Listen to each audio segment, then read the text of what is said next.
Well, thank you, Damon. We are at 4:14 on your Friday TGIF. Last work day for a lot of folks until perhaps maybe even the new year. It's looking a little cloudy out there, and we have some snow showers. It's a little bit of a wintry mix. You see in the rain here, showing up more as rain on the camera lens. Pavement is certainly wet and the grass is green or a little brown, but we have some snow that's falling from the sky right now. Temperatures hovering right into about that middle 30 region. We haven't had a lot of movement in the numbers, and we don't expect to see that change until tomorrow. As we look at the next several hours, a burst of snow is expected from about now until 8-9 o'clock. Then overnight, it becomes more lake effect centered. Thanks to this clipper that's moving through, that is a cold front. You're going to have the temperatures drop, but it's also activating the lake, changing the wind direction, now becoming more of a northwesterly wind. And speaking of winds, it's going to be a little breezy for tomorrow. We could see gusts 20, 25, maybe even 30 miles per hour. So it'll definitely have a bite to it. This is what Futurecast looks like. We get that burst of snow out of here, 8-9 o'clock. There will be times tonight that we are all dry, but notice that there are going to still be just a few isolated snow showers. Then by tomorrow morning, it starts to get its act together. Here we are after sunrise, a nice band of lake effect snow, of course, impacting our eastern communities more.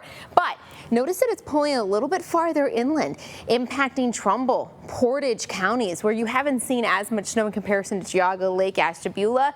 This looks like a time that you're going to have a little bit of a better chance to see some of that accumulation. Looks to continue as we move into very early on Sunday, and then we'll start to dry things up.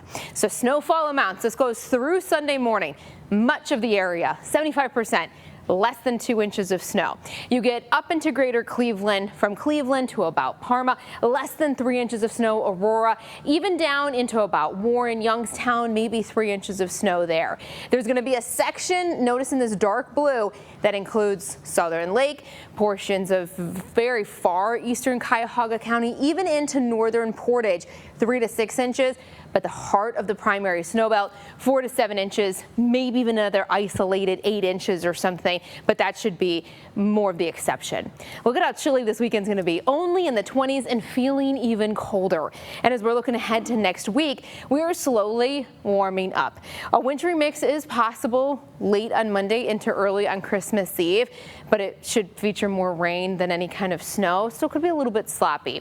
Plan for a green Christmas for most of us. Those couple of spots that see 6, 7, 8 inches might not be able to get washed away, but look at how warm our temperatures are getting as we move into Christmas Day and also the day after. Boxing Day, 48 degrees, creeping towards the 50s, and honestly, Christmas Day is looking pretty dry.